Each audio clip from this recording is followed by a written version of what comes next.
In the autumn of 1944, American ground crews in eastern China walked out onto runways they had built with their own hands, packed those runways with explosives, and blew them apart. They did it in a hurry because the Japanese army was close enough that you could hear it. They soaked the fuel dumps and set them burning. They smashed the radios. They cratered the strips so no enemy bomber could ever use them. And then they climbed into trucks and joined a river of Chinese refugees moving west, away from the fields that were supposed to be the place where the war against Japan turned. Those airfields were the whole idea. They were the physical proof of a promise. A man had stood in front of the President of the United States and argued that from bases exactly like these, a small force of fighters and bombers could reach out over the sea and strangle Japan without a great land army ever setting foot on the Asian mainland. He had bet his reputation on it. He had gotten his way over the objections of the United States Army, and now his own men were dynamiting the runways to keep them out of enemy hands. The man who made that promise was named Claire Lee Chennault. The story of how the airman who saw fighter combat more clearly than almost anyone in his generation ended up watching his own bases burn is not really a story about airplanes. It is a story about two American generals who could not stand each other, who wanted opposite things, and who were both, in the end, thrown away by the country they served. To understand how it happened, you have to go back to a letter and to a war fought inside the war, over something as unglamorous as cargo. And I want to be clear from the start about what was riding on this quarrel, because it is easy to treat a feud between generals as a kind of parlor drama. It was not. China had been at war with Japan since 1937, longer than any other allied nation. Millions were already dead. The decisions these two men fought over, where the supplies went, whether to bet on airfields or armies, would help determine whether whole provinces held or fell, and how many more would die. The stakes were about as high as stakes get, and the men making the call were separated by an ocean, a chain of command, and a hatred that never cooled. Let me tell you who these two men were, because you cannot understand the fight without understanding how differently they were built. Claire Chennault was a Louisiana schoolteacher who became a fighter pilot and never stopped being an outsider. In the 1930s, at the Air Corps Tactical School, the American air establishment had fallen in love with a single idea. The idea was that the heavy bomber, flying high and in tight formation, bristling with machine guns, would always get through to its target, and that fighters were a secondary thing, almost an afterthought. Chennault thought that was nonsense. He argued that fighters, warned in advance and guided from the ground, could find bombers, climb to meet them, and shoot them down. He argued it loudly, and he argued it in a room full of men who had staked their careers on the opposite belief. It did not make him popular. Poor health and deafness gave the Army its excuse, and in 1937 he retired as a captain, a low rank for a man of his experience, and took a job in China training the Air Force of Chiang Kai-shek. That is the part of the story most of you already know, because it led to the Flying Tigers, the American volunteer group, the shark-mouthed P-40s over Kunming and Rangoon. We have told that story on this channel. This is not that story. The Flying Tigers were disbanded at midnight on July 4th, 1942.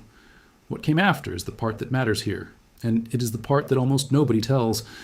When the volunteer group dissolved, Chennault came back into the United States Army Air Forces. He was recalled to active duty as a colonel on April 15, 1942, and promoted to brigadier general only 8 days later on April 23rd. Every aircraft from this point forward wears the American star, not the Chinese sun. He commanded first a small outfit called the China Air Task Force, and then, from March of 1943, the 14th Air Force. It was the smallest numbered air force in any theater of the war, and one of the shortest lived. And it is the only numbered air force in American history that was created, organized, and fought entirely inside a combat zone. At its very peak, late 1944, it counted roughly 700 aircraft. That is the whole force. 700 airplanes at the far end of the longest and worst supply line on Earth to cover a country the size of a continent. And Chennault believed, with the certainty of a true believer, that it was enough. That was his genius, and it was his flaw. I think you cannot separate the two. The same stubbornness that let him see fighter tactics clearly when the whole army was wrong also let him believe that air power alone could do things air power could not do. Now, a lot of you in the comments have been asking for this one, and some of you have personal connections to this story, to the 14th Air Force, to the Hump, to the China you rarely see in the documentaries. I want to do it justice, and that takes time and real sourcing. If you are finding this valuable, subscribing genuinely helps. It tells the algorithm this kind of deep research is worth showing to more people. Now, back to China. Against Chennault stood a man who was his opposite in almost every way. Joseph Warren Stilwell, Vinegar Joe. Where Chennault was an airman who thought in terms of the sky and the sea lanes, Stilwell was an infantryman to the marrow, a man who thought in terms of mud and roads and the hard business of training a soldier to stand and fight. He spoke fluent Chinese. He had spent years in China between the wars. He knew the country in a way that few Americans did, and what he knew had made him bitter. He had first come to China as a young officer in the 1920s, learned the language, walked its provinces, and served as the American military attaché in the years before the war. When Japan invaded and America entered the fight, Marshall reached for the one senior officer who truly knew the country and sent him east, and Stilwell's war had opened in humiliation. In the spring of 1942, sent to command Chinese forces in Burma, he was beaten by the Japanese and driven out, leading a small party on foot through the jungle into India rather than be flown to safety. When he came out, gaunt and filthy, he said the thing that fixed his reputation forever. "I claim we got a hell of a beating," he told the reporters. "We got run out of Burma, and it is humiliating as hell. I think we ought to find out what caused it, go back, and retake it." That was the man. Blunt to the point of self-injury and already burning to march back into Burma and set the disaster right. That obsession with Burma would sit at the very center of his fight with Chennault. Stilwell arrived in early 1942, carrying a stack of titles that would have crushed most men. He was Chief of Staff to Chiang Kai-shek. He commanded all United States Army forces in the China-Burma-India theater. Later, he became deputy to the British commander of Southeast Asia Command. His orders from General George Marshall, the Army Chief of Staff back in Washington, were simple to say and nearly impossible to do. Support China. Improve the fighting power of the Chinese army. And Stilwell had a conviction of his own every bit as fixed as Chennault's, and pointed in exactly the opposite direction. He believed that air power in China was not just insufficient, it was dangerous. He believed that if you built up an air force and used it to hurt the Japanese army would simply march overland and take the airfields, and that the Chinese army, in the state it was in, could not stop them. His answer was slow, unglamorous, and expensive. Reopen a land route into China by retaking northern Burma, build a road, and above all, reform the Chinese army itself, retrain it, re-equip it, purge the corruption, and turn it into a force that could actually hold ground. He said it plainly. Chiang Kai-shek's army, he warned, was not able to safeguard the airports. Remember that sentence. It is the hinge on which this entire story turns. Stilwell's contempt for Chiang Kai-shek is one of the most famous things about him, and it is worth pausing on, because it explains a great deal. In the diaries later published by the journalist Theodore White as the Stilwell Papers, he calls Chiang the peanut. He fills page after page with disgust at what he saw as the greed and corruption and waste of the Chinese government. Barbara Tuchman, in her Pulitzer Prize-winning book Stilwell and the American Experience in China, records the moment that captures the whole triangle.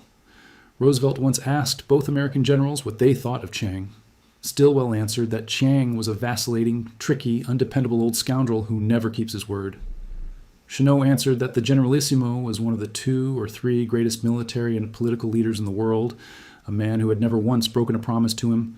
Same man, 2 Americans, opposite verdicts. And I think that single contrast tells you why the theater was ungovernable. Chennault flattered Chiang, got his backing. Stilwell despised Chiang and told him so. One of them was going to win the Generalissimo's ear, and it was never going to be the infantryman. Here is where the 2 paths first cross, and where the real fight begins. Not in the air, over cargo. When the Japanese cut the Burma Road in the spring of 1942, they closed the last land route into free China. From that moment, everything, and I mean everything, that reached Chennault or Stilwell or the Chinese armies had to be flown in. It had to be carried over the eastern end of the Himalayas, over a stretch of the worst flying country in the world, from the airfields of Assam in India across to Kunming. The pilots called it the Hump. Ice, downdrafts that could throw a loaded transport thousands of feet, mountains that reached up past where an overloaded C-47 wanted to climb, and Japanese fighters on top of all of it. And the tonnage that came over that route in the early days was pitiful. In July of 1942, the airlift delivered about 85 tons. 85. Against a need measured in thousands. By December of that year, it had crawled up to somewhere around 800 tons a month. It did not reliably clear even a few thousand tons a month until well into 1943. Now hold those numbers in your head, because this is the point. Every gallon of aviation fuel Chennault burned. Every bomb his crews dropped, every spare part that kept a worn-out P-40 in the air came over the hump, and every ton that went to Chennault was a ton that did not go to Stilwell's ground program. The airmen and the infantryman were not just arguing over strategy in some abstract way. They were fighting over the same tiny pile of cargo, and there was never, ever enough of it for both. This is the war inside the war, and it got worse. Chennault decided to end the argument by going over everyone's head. In the autumn of 1942, Wendell Willkie, Roosevelt's personal envoy, came through China. Chennault handed him a letter for the president, dated the 8th of October. In it, he made a promise so bold it takes your breath away. "Give me command," he wrote. "Give me a small force and the supply to keep it flying, and I will accomplish the downfall of Japan." And he put numbers on it, which is what makes the letter so extraordinary. According to the United States Army's own official history, written by Charles Romanus and Riley Sunderland, Chennault asked for 105 fighters, somewhere between 30 and 35 medium bombers, depending on which account you read, and 12 heavy bombers. That was it. With that force, and with control of his own operations, he claimed he could open the way to the defeat of Japan. Earlier, he had framed his minimum even more starkly: 150 airplanes in all, 100 pursuit ships and 50 bombers, and a handful of transports to feed them. Think about the scale of that claim. 150 airplanes to defeat the Japanese Empire. General Marshall, when he heard the promise, dismissed it in 2 words: just nonsense. But it did not sound like nonsense to Franklin Roosevelt. It sounded like a bargain. Here was a way to keep China in the war, to give Chiang Kai-shek something to show his people, to strike at Japan, and to do it cheaply, without raising and shipping and bleeding a great American army in Asia. Chennault had also built himself a political machine that Stilwell could never match. His case was carried in Washington by Chiang's brother-in-law, the foreign minister T.V. Soong, by the columnist Joseph Alsop, who was a relative of the president and later served on Chennault's own staff, and by a White House advisor named Lauchland Curry. Madame Chiang toured the United States and dazzled Congress. The China lobby beat the drum. In February of 1943, Chiang himself wrote to Roosevelt asking for a separate air command for Chennault, 500 aircraft and 10,000 tons of supply a month over the hump. The politics ran all the way to the summit. At the end of 1943, Roosevelt and Churchill met Chiang Kai-shek in Cairo, the first time the Chinese leader sat at the top table of the alliance, and Chiang used the moment to press again for aircraft, tonnage, and a bigger role for air power.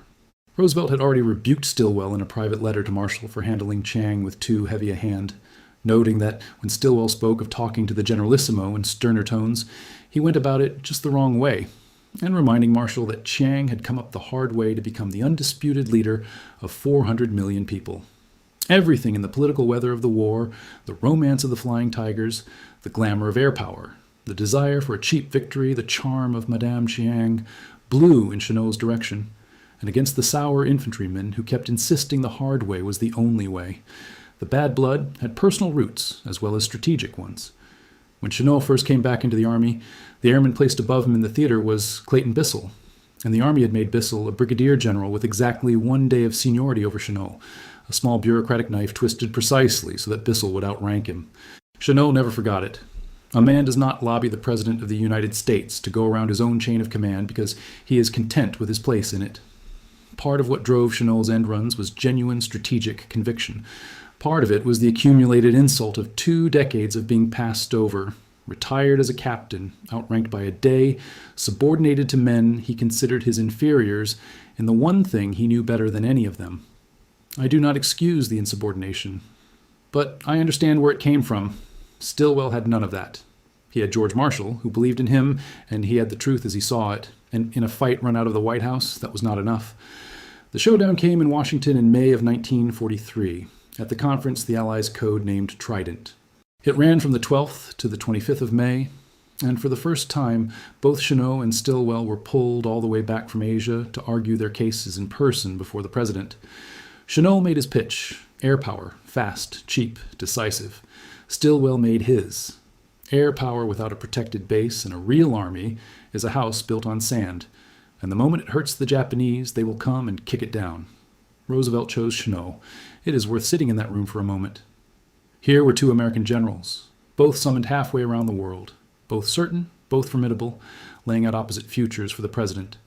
Chennault, calm and specific, promising results with a small force and a modest tonnage. Stilwell, blunt and unhappy, warning that the whole scheme would collapse the moment it succeeded, because success would bring the Japanese army down on the airfields. Marshall stood behind Stilwell. The evidence, as it would turn out, stood behind Stilwell too.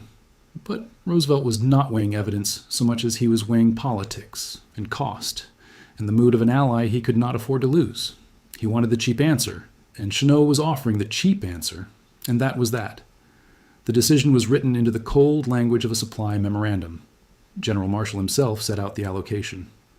For the months of July through October of 1943, the first priority over the Hump, 4,700 tons a month, would go to the Air Forces.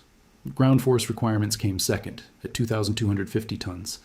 The airman had beaten the infantryman, and he had beaten him using the president and the Chinese government as a lever against his own chain of command. I want to be honest about what I think of that, because it is not simple. On one hand, Chennault was right about a great deal. He was right that fighters and early warning worked. He was right that Japan floated her lifeblood on the sea and could be bled by cutting her shipping. In his memoir, Way of a Fighter, he put it beautifully that Japan, like England, could be defeated more easily by slashing her salty arteries than by stabbing for her heart. That is a genuine strategic insight, and the submarine campaign in the Pacific would prove the underlying logic sound. But, on the other hand, the way he won was corrosive. Here was a theater air commander lobbying the president, through journalists and a foreign government, to overrule the Army Chief of Staff and his own theater commander. Even when a maverick is right about the tactics, that kind of end-run poisons a command. And Stilwell, whatever his faults, and he had many, was raising the one objection that actually mattered, and being ignored for political reasons rather than military ones. That should trouble anyone who cares about how these decisions get made. And here is the cruel joke buried inside the Trident decision. That same conference decided against the full reconquest of Burma in favor of a limited push in the north, which meant that both Chennault's air offensive and Stilwell's ground program would now have to be fed almost entirely by air over the same overloaded Hump. The two men had been ordered, in effect, to starve each other. The president had picked a winner in an argument, but he had not made the pile of cargo any bigger. And the arithmetic of that cargo was merciless. Aviation fuel was the worst of it. To fly a single gallon of gasoline over the Hump and into a fighter's tank in eastern China, transports had to burn many gallons getting it there, so that fuel arrived in China already having cost several times its weight in fuel to deliver. Chennault's squadrons lived hand to mouth on it. Missions were planned around the fuel state at the forward fields, and there were stretches when his fighters sat on the ground not because the enemy was too strong, but because there was nothing to put in the tanks. When people imagine an air force, they imagine airplanes. Chennault's real enemy for most of the war was an empty fuel drum. I think that is the detail that makes his frustration human. He was not asking for the moon. He was asking for gasoline, and even after the president took his side, there was never enough of it to fight the war he had promised to win. With his new priority, Chennault went to work, and for a while it looked magnificent. The 14th Air Force ranged across an enormous swath of China and the seas around it. From the bend of the Yellow River in the north down to Indochina in the south, east to the South China Sea, the Formosa Strait, and Formosa itself. His crews hit Japanese shipping in the coastal lanes, struck the airfields, shot up the river traffic and the railways, bombed Hong Kong and Canton and Hankow and Haiphong. They flew P-40 Warhawks and the K, M, and N models, and from late 1943 the new P-51 Mustangs began to arrive. The B and C versions first, Merlin-engined and long-legged. B-25. Mitchells worked as medium bombers and low-level ship killers. B-24 Liberators came onto the line at Kunming by September of 1944. There was even a Chinese-American composite wing, American and Chinese crews flying side by side in the same cockpits. And the claimed record was staggering. Over the life of the 14th Air Force, its crews claimed 2,908 enemy aircraft destroyed or damaged against fewer than 200 of their own lost in combat. They claimed more than 2 million tons of shipping sunk or damaged, 99 warships, some 18,000 rivercraft, over 1,000 locomotives, an overall kill ratio, by their own count, of nearly 8-1. But I have to stop us on those numbers because this audience knows better, and honesty is the whole point of this channel. Those are claims. And claims, in the air war, ran high. Everywhere, in every theater, pilots in the heat of a fight counted the same burning enemy twice, or saw a plane trailing smoke and logged it as destroyed when it limped home. The official United States Army Air Forces history by Wesley Craven and James Cate credits the 14th, with the lower figure of 2,315 aircraft actually destroyed, not the 2,900 of the claims, and it judged the shipping figures inflated. For a sense of scale, the United States Submarine Service claimed roughly 4,000 ships during the war, and the post-war assessors confirmed about 1,300. Overclaiming by 2 to 1 or worse was simply normal. So when you see that giant tally, respect what those men did and cut the number. The truth is smaller, and it is still remarkable. There is a deeper problem, though, and Romanus and Sunderland put their finger on it in the official history. Chennault's intelligence kept telling him that his airplanes were achieving strategic results they were not actually achieving. In the spring of 1943, his headquarters credited its air attacks with stopping a Japanese crossing of the Salween River. The trouble, as the historians dryly note, is that the Japanese army in question had never intended to cross the Salween in the first place. Its eyes were on India. Chennault concluded from a battle that was never going to happen that a small air force could stop an army. It is a very human error, and it would prove a catastrophic one, because the Japanese were watching those airfields, and they had decided to do something about them. This is the collision. Everything in this story has been driving toward it. In April of 1944, the Japanese launched the largest ground offensive of their entire war in China. They called it Ichigo, Operation Number 1. The scale of it is hard to take in. Japanese records put the force at roughly 510,000 troops, with something like 100,000 horses, 1,500 artillery pieces, and nearly 800 tanks. 500,000 men, moving in a coordinated drive across the middle of China. And Ichigo had two purposes, and the second one is the dagger aimed straight at the heart of the story. The first purpose was to punch open a continuous overland rail corridor from the north of China all the way down through to Indochina, so that Japan could move by land what American submarines were sinking at sea. The second purpose, stated plainly in the Japanese planning, was to overrun the forward airfields of eastern China, the very bases from which Chennault's 14th Air Force and now the big new B-29 superfortresses were striking at Japanese shipping and at Japan itself. Let me be clear about those superfortresses, because this is a common error. The B-29s that flew out of the Chengdu area in 1944 were not Chennault's. They belonged to the 20th Air Force, to the 20 Bomber Command, and they answered to the Joint Chiefs of Staff in Washington, not to Chennault. He did not control them, and that was one more grievance in a career full of them. But the Japanese did not care whose insignia was on the tail. Airfields in eastern China threatened them, and they came to take the airfields. The offensive rolled in phases across 1944, first central Henan and the fall of Luoyang. Then the drive down through Hunan and the terrible siege of Hengyang. This was the crisis point, the place where Chennault's whole argument was put to the test in real time.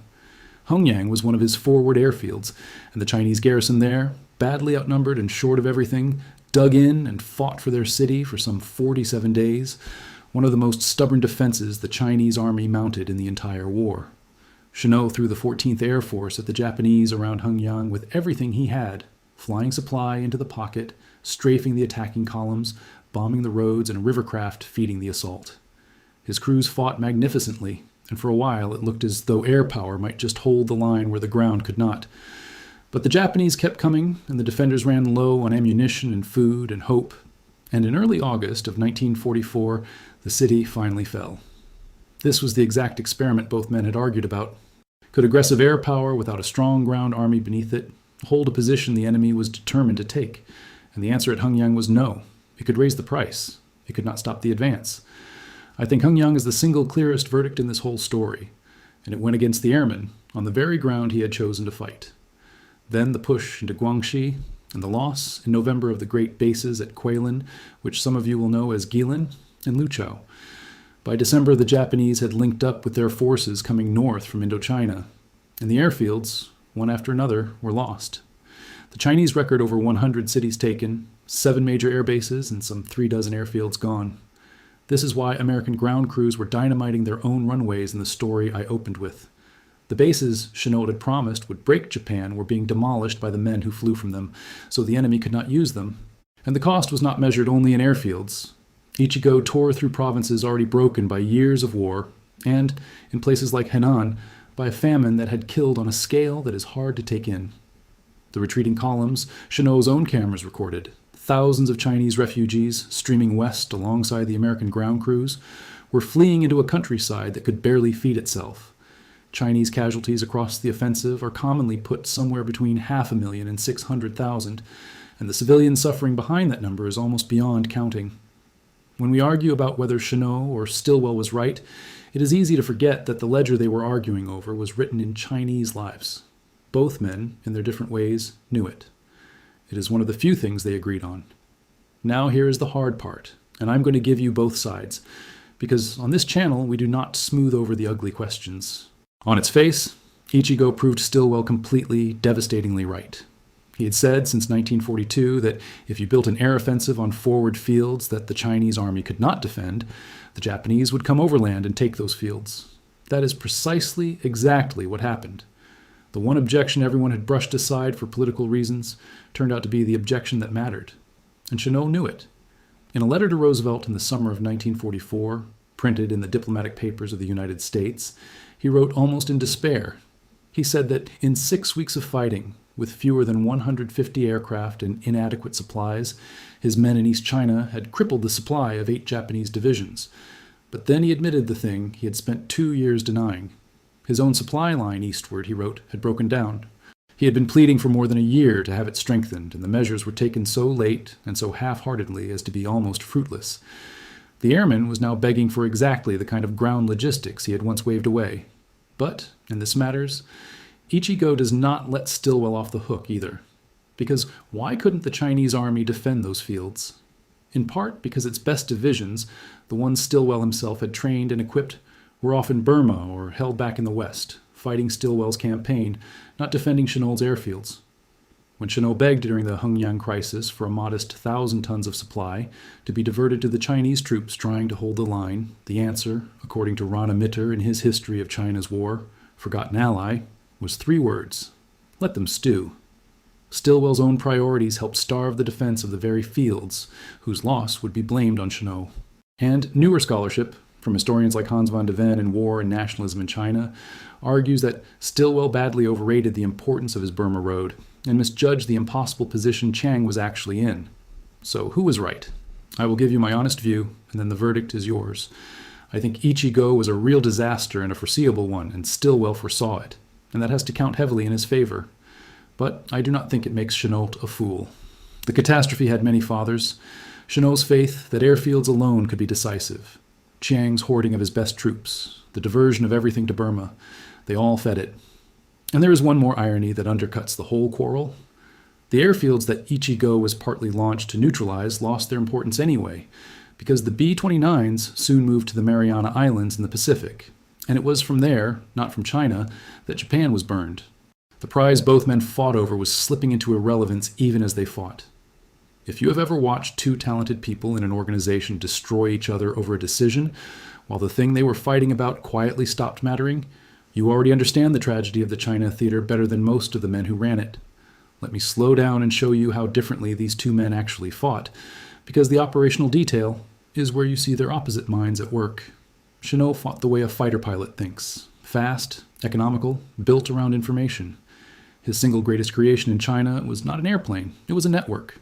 He built an air raid warning net out of thousands of Chinese civilian spotters, spread across the country, connected by field telephone and radio to his command posts. When Japanese aircraft took off, word ran ahead of them along that net, so that Chennault's outnumbered fighters could be up and waiting at altitude, in position, with the sun behind them. His pilots did not dogfight. The nimble Japanese fighters wanted a turning fight, and Chennault forbade it. Instead, his men used the one advantage the heavy P-40 had, its ability to dive, to make a single slashing pass and keep going, then climb and do it again. It was disciplined, unromantic, and deadly, and it let a handful of worn-out American fighters punch far above their weight. That was Chennault's gift. He could see the fight clearly and strip it down to what worked. It is worth being precise about the machine those men flew, because this is where the story is usually gotten wrong. In its first 9 months as a regular Army outfit, before it even became the 14th Air Force, Chennault's Little China Air Task Force claimed 149 Japanese aircraft, shot down for the loss of 16 of its own P-40s, flying 65 bombing missions with a handful of B-25s. The workhorse fighter through most of this period was the P-40, the Warhawk, in its later K, M, and N models, an aircraft the pilots respected without ever quite loving. It was heavy. It could not climb with a Japanese fighter, and it could not turn with one. What it could do was dive like a falling anvil and take punishment. And Chennault built his tactics around exactly those two virtues. Many of his fighters still wore the shark mouth painted under the nose, inherited from the volunteer group days, and that is fine to show, but get the markings right around it. Through the middle of 1943, the national insignia was a plain white star on a blue disc, no bars.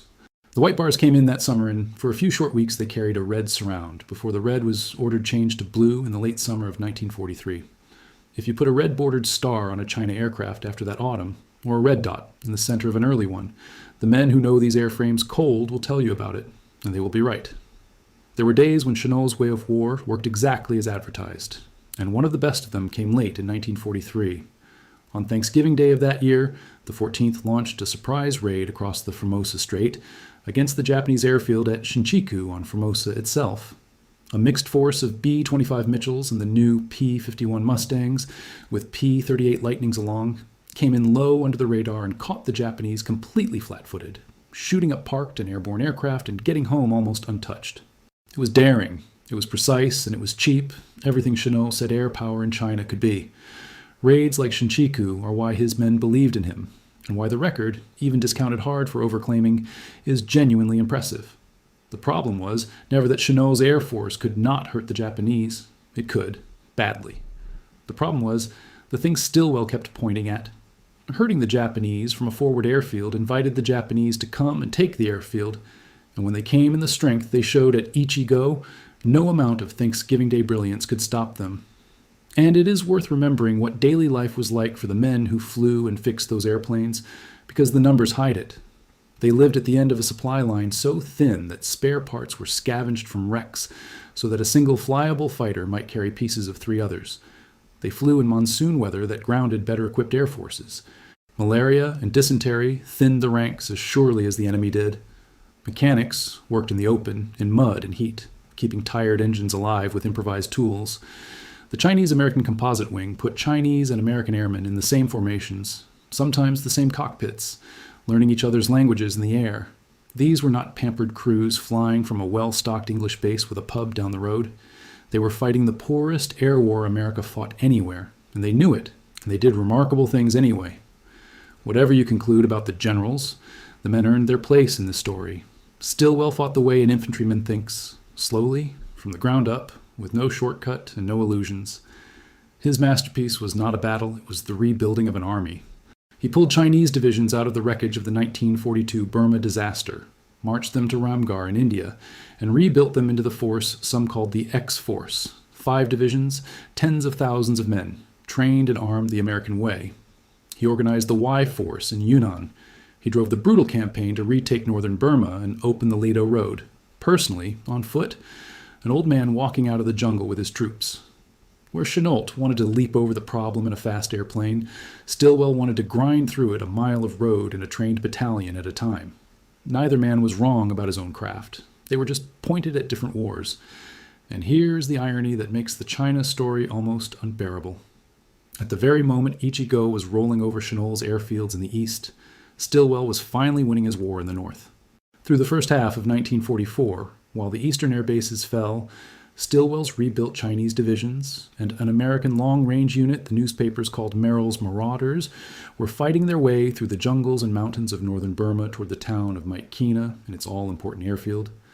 Farther south, the Chinese Y-Force had crossed the Salween River in the spring of 1944 and was clawing westward to link up with him, a bloody offensive that cost tens of thousands of casualties but kept moving. In August of 1944, the same month Hengyang fell in the east, Myitkyina fell to Stilwell in the north. His way of war, slow and grinding and unglamorous, was actually working, on the very map where Chennault's fast, cheap air war was collapsing. 2 American commanders, 2 opposite theories, both reaching their climax in the same weeks of the same summer, one rising in Burma while the other fell in China. If you wanted a laboratory test of air power against ground power, history handed you one in 1944, and the result was mixed enough to keep the argument alive to this day. And the tragedy is that both crafts were starved by the same thin trickle of cargo over the Hump. The airlift did eventually become a marvel. By December of 1943, it cleared its 10,000-ton goal, hauling over 12,500 tons that month. By the last year of the war, as bigger C-46 and C-54 transports came in, and the capture of the town of Myitkyina opened a lower, safer route, the tonnage soared past 40,000 and then, in July of 1945, to more than 71,000 tons in a single month. Over its life, the Hump moved something on the order of 650,000 net tons into China. But it came at a fearful price. Around 590 aircraft were lost on that route, and well over 1,300 aircrew died flying it. And here is the bitter timing. More than half of that entire tonnage was delivered in 1945 in the last months of the war, long after the fight between Chennault and Stilwell had already been decided and lost, and after both men were gone. The supply they had torn each other apart over finally arrived when it no longer mattered. Now, let me tell you what happened to the two of them, because the ending is where the real cruelty of this story lives. Stilwell went first. As the Chinese front collapsed under Ichigo in the summer of 1944, Marshall persuaded Roosevelt to make an extraordinary demand, that Chiang Kai-shek hand Stilwell command of all Chinese forces, his own armies included.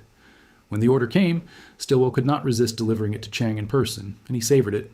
In his diary, he wrote that he had handed the Peanut this bundle of paprika and then sank back with a sigh. He even scribbled a gloating little verse about looking the Peanut in the eye and kicking him in the pants. It was the most satisfying moment of his war, and it destroyed him. Chiang called it the greatest humiliation of his life and demanded Stilwell's recall. The president's envoy, Patrick Hurley, warned Roosevelt that to keep Stilwell would be to lose Chiang, and maybe to lose China. Roosevelt gave way. In October of 1944, Stilwell wrote 3 words in his diary: "The axe falls." He was relieved and sent home, his command broken into pieces and handed to other men. The infantryman who had been proven right by Ichigo was fired in the very moment of his vindication, because being right had never been the thing that kept a man alive in that theater. And Chennault outlasted his rival by less than a year, and fared no better. With Stilwell gone and General Albert Wedemeyer now running the theater, with the war in the Pacific rolling toward Japan and leaving China behind, Chennault's brand of independent air command no longer fit anyone's plans. In the reorganization of 1945, he was maneuvered out. He submitted his resignation at the end of July 1945, and left China on the 8th of August, days before the Japanese surrender he had worked 8 years to bring about. Command of his 14th Air Force passed to another man, and then came the final insult. When the Japanese signed the surrender aboard the battleship USS Missouri in Tokyo Bay on the 2nd of September 1945, Claire Chennault was not there. He had not been invited. The account passed down is that General Douglas MacArthur, looking around the deck, asked, "Where is Chennault?" And the answer was that he had not been asked to come. For 8 years, Chennault said, "My only ambition has been to defeat Japan." And when Japan was defeated, the man who had given those 8 years watched the ceremony from the far side of the world. The years after did not heal it. Stilwell went home to command troops in the United States, took over the 10th Army in the Pacific after its commander was killed on Okinawa, and might have led American armies into Japan itself had the war gone on. But his health was already failing, and he died of cancer in October of 1946, barely a year after the war ended, his reputation still tangled in the bitter question of who lost China. Chennault stayed in Asia and did the thing he knew best. He built an airline, civil air transport, that flew for the Chinese nationalists through their losing civil war against the communists, and later flew for American intelligence across Asia. He wrote his memoir, married again, and became a hero of the China lobby, a living symbol of the argument that America had abandoned Chiang. He was promoted to lieutenant general only in 1958, days before he died of cancer, the third star arriving as a kind of deathbed courtesy, the recognition the Army had withheld for 20 years. And so their reputations split and hardened. Barbara Tuchman made Stilwell the tragic, honest man. The China lobby made Chennault the betrayed visionary. Neither portrait is quite the truth, and the truth, I think, is sadder than either, because it is the story of 2 able men who could each see half of a hard problem, and who spent the strength they had fighting each other instead of the war. So there it is, the airman who bet he could break Japan from the air, and the infantryman who bet against him. One of them was pushed out in the summer of his vindication. The other was pushed out on the eve of the victory he had chased across a continent. Both were partly right, both were partly wrong, and both were thrown away. Now, what does all of this actually mean? Let me try to draw the threads together, because A quarrel between two dead generals is only worth your time if it teaches us something. I believe the deepest lesson of the China theater is not that Chennault was right or that Stilwell was right. It is that the system had no honest way to weigh them against each other. The decision that mattered most, the Trident decision to pour the scarce cargo into air power over ground reform, was not made on the merits by soldiers looking hard at the evidence. It was made in the White House under the pressure of a foreign government, a celebrity tour, a friendly press, and a president who wanted a cheap answer to an expensive problem. Chennault won, not because his argument was proven, but because he was the better politician, backed by the better lobby. And Stilwell lost the argument that turned out to be correct because he was a worse courtier, and because he could not stop telling the truth to men who did not want to hear it. That is the systemic failure here, and it is bigger than either man. An institution that rewards the officer who manages upward and lobbies around his chain of command over the officer who is unpleasant and correct is an institution that will keep making the mistake China made. And if you have spent your working life anywhere near a large organization, you have watched a version of this. You have seen the person who understands the actual work get overruled by the person who is better at working the room. Usually it costs a promotion, or a good idea quietly dying. In China, it helped cost Eastern China a year of catastrophe and hundreds of thousands of lives. The pattern is old, and it is human, and it does not usually get this many people killed. There's a second lesson, and it cuts against Chennault, whom I genuinely admire. A man can be a visionary about the small thing and dangerously wrong about the big one. Chennault saw fighter tactics more clearly than the entire American air establishment. He was right when they were wrong, and he was right for years. That very record of being right made him, and made Roosevelt, trust his far larger claim that air power alone could be decisive in China. And that larger claim was not true. In my view, Chennault fell into the oldest trap there is for a brilliant specialist. He mistook being right about his specialty for being right about everything, and the men above him, dazzled by his earlier vision, did not check him when it counted. And a third, for Stilwell, being right is not enough. Stilwell had the correct read on the central military question of the theater, that undefended airfields would fall, that only a real army could hold China, and it did him almost no good because he made himself impossible to keep. He was abrasive where he needed to be persuasive. He nursed his contempt for Chiang in a diary and let it leak into his every dealing. A leader who is correct and insufferable will lose to a leader who is charming and wrong, nearly every time, and Stilwell never learned it. I do not entirely blame him. The truth he was telling was bitter, and the man he had to flatter was, in many ways, exactly the scoundrel Stilwell thought he was. But the job of a theater commander is to move men, including the difficult ally, and there Stilwell failed. There's a larger question hanging over all of this, and this channel knows it well. Did strategic air power, on its own, ever deliver what its prophets promised? In Europe, the answer took the arrival of the long-range fighter and the destruction of the German oil supply before the bombing truly bit. Over Japan, it took the firebombing and finally the atomic bomb. In China, it never came at all, because the force was too small, too starved, and too exposed, and because the thing Chennault promised, that air power alone could be decisive, was a smaller cousin of the same beautiful and dangerous idea that got bomber crews killed over Germany. Chennault was fighting the Western Air War's central illusion in miniature, in the poorest and hardest theater of the whole conflict, and he ran into the same wall everyone else did. The difference is that in China, there was no P-51 arriving in the nick of time to rescue the theory. There was only the Hump and Ichigo, and the long walk west past the burning fuel dumps. I want to be fair to the historians too, because you should know the ground is contested. Barbara Tuchman's great book made Stilwell a hero and Chiang a villain for a generation of American readers, and it leans hard in Stilwell's favor, so read it knowing that. The Army's official history by Romanes and Sunderland is the document-grounded backbone of all of this, and it is broadly sympathetic to Stilwell too, because it is the Army telling its own story. Martha Byrd's biography, Chennault, Giving Wings to the Tiger, is the fairest treatment of the airmen. And the newer scholars, Rana Mitter and Hans van de Ven among them, working from Chinese archives that opened decades after Tuchman wrote, have complicated the whole picture and treated Chiang far more seriously as a leader trapped in an impossible war. The honest position, I think, is that the argument is not settled, and anyone who tells you it is simple is selling you something. Here's the thing I keep coming back to. The cargo they fought over finally came. More than half of everything the Hump ever carried arrived in 1945, after both men were gone. The airfields they fought over stopped mattering because Japan was burned from the Marianas, not from China. The The two most stubborn, most talented, most opposite commanders. America sent to China spent 2 years destroying each other over a pile of supplies and a string of air bases. And by the time the supplies were plentiful and the verdict was in, the war had moved on and left them both behind. I've gone back and forth on this one more than almost any subject we have covered. Most of our stories have a clear villain, an institution or a theorist you can point at. This one does not, and that is exactly why it stays with me. There is no clean hero here and no clean villain, only two proud, gifted, difficult men, each of them half right, ground down by a war neither of them controlled and a system that could not tell the difference between being right and being persuasive. I think that is closer to how large failures actually happen than the tidy stories we usually tell ourselves. That is the story. If your father or grandfather flew with the 14th Air Force, or ferried a loaded transport over the Hump, or wrenched on a P-40 at Kunming, I would truly like to hear about it. Those stories matter, and they are getting rarer every year. Drop them in the comments. And tell me where you come down, because I genuinely cannot fully settle it myself.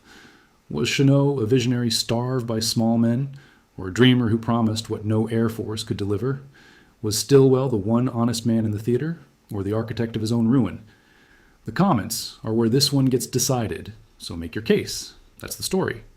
The sources are in the description. I'll see you in the next one.